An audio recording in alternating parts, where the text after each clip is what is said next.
Olá, irmãos, a paz do Senhor. Estamos de volta com a série de casamento, perguntas e respostas sobre a vida conjugal.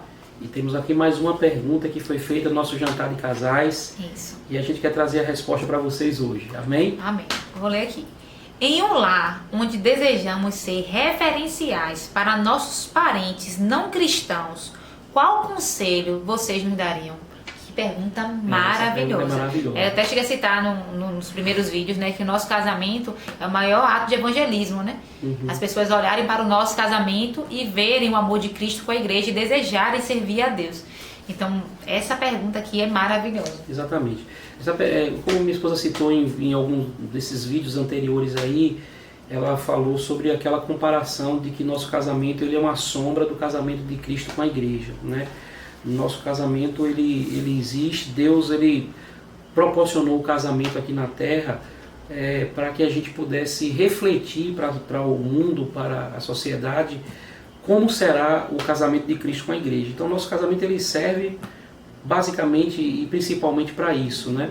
Então a pergunta que foi feita aí, como é que nosso casamento pode servir de testemunho para parentes que não são cristãos?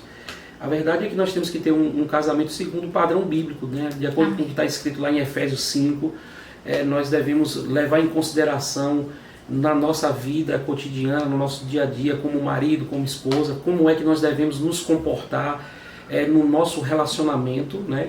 Enquanto casados, para que as pessoas, ao olharem para o nosso casamento possa pregar para essas pessoas, né?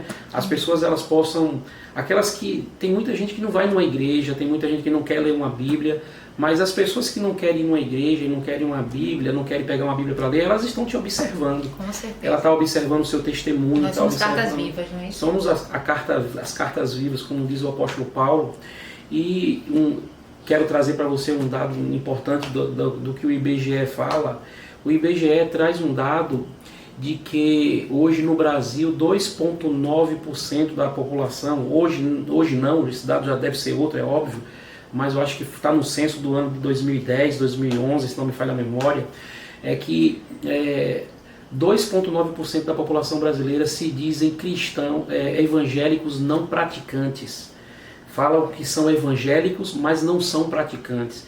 É muito provável que essas pessoas foram criadas dentro de lares evangélicos, é muito provável que essas pessoas foram criadas dentro de igrejas, mas os testemunhos que fizeram, que elas viveram, que elas viram, que elas participaram, provavelmente é o que fazem elas hoje declarar-se ao IBGE: eu sou um evangélico, mas eu não sou praticante, porque aquilo que eu via as pessoas praticando, eu não pratico não, eu não quero praticar. E é muito provável que 70% desses testemunhos está dentro de uma casa. É verdade. Né? Então, a nossa vida precisa refletir o casamento de Cristo com a igreja. Amém. As pessoas têm que olhar para nós, para mim, e dizer assim: é assim que Jesus trata a igreja, como o Marco trata a sua esposa? Então eu quero Jesus. Amém. Isso é muito sério para você que é casado.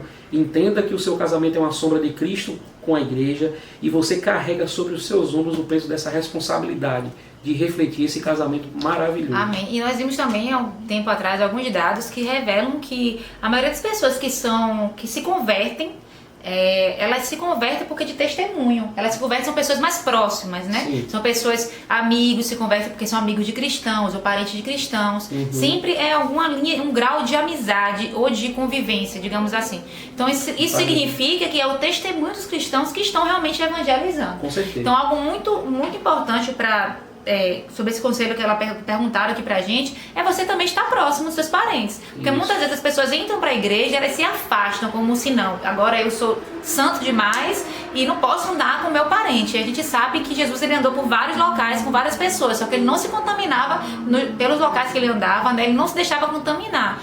Muito ao contrário, pelo contrário, ele levava a santidade para aquele lugar, ele modificava as pessoas, ele que levava a cura, ele que levava a salvação.